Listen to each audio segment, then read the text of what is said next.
I remember becoming an atheist when I was a freshman in high school. My family had just moved, and it was the worst thing in the world. I lost all my friends, and I remember thinking, maybe hastily, that this is the worst thing God would ever want on anyone. This is the worst thing God has ever done to anybody, make me move to another place, which is silly. But I remember that got me questioning God for the first time in my life, and I became an atheist. And it was tough because I didn't know any other atheists. It would have been nice if I had known there were other atheists, or it would have been nice to know there was a group around, and I didn't know that. So I kind of kept it a secret through most of high school. I started at least telling some close friends, and thankfully I didn't have a lot of backlash from them. Never told my family. When I went to college, I started an atheist group, like my second year of college, because I finally wanted to meet some other atheists, and I got that off the ground.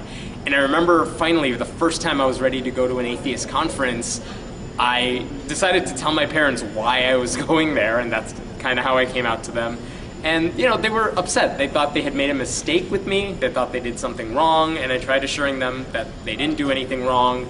I think what made it better for them is knowing that my values hadn't changed, all the ways they raised me. I was still the same person they always knew.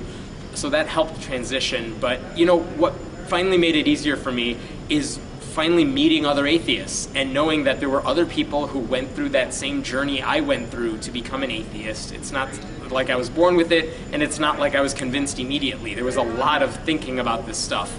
And eventually you realize it's completely okay to be an atheist. And not only that, it's something you ought to be proud of. That's not an easy decision to make. And the fact that you've come to that decision, probably on your own, or maybe someone reasoned you into it, that's a huge deal. And it's kind of a responsibility to help other people make that same decision. So I think it's really important to help other people come out. And that's why I write about this stuff. That's why, even though I'm a public school teacher, I'm out about my atheism, at least in my private life. And I work with atheist groups that help college students and high school students come out of the closet like that. So I hope everyone has it.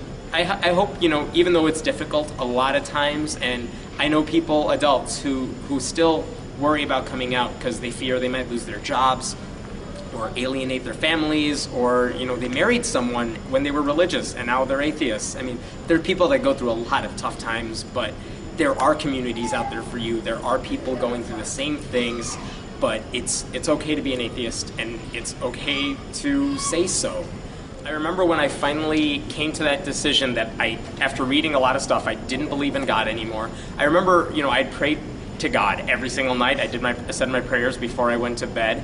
And one night I just decided I don't think I believe in this anymore. And so I fell asleep, and I woke up, and I was still alive, and I had no scars, so everything was okay. So I figured, okay, maybe there's something to this atheism thing. But the hard thing that happened is I had to take all these religious beliefs I had, all these explanations for where I'm going in the afterlife and why I'm here on this planet, and I realized all of that had to be wrong if I was an atheist now. And you have to rethink all of that and try to figure out better reasons for all those things, or better explanations and answers.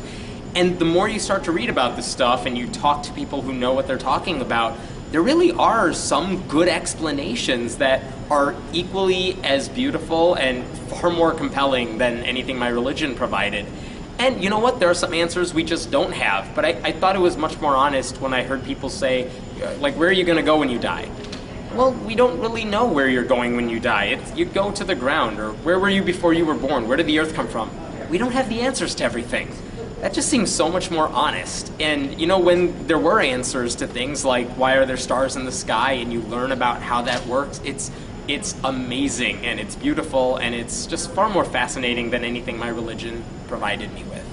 Okay, I write for friendlyatheist.com. It's a blog I've been writing for years, and it kind of documented my journey at the first, just kind of visiting a lot of Christian churches, because I wasn't raised as a Christian.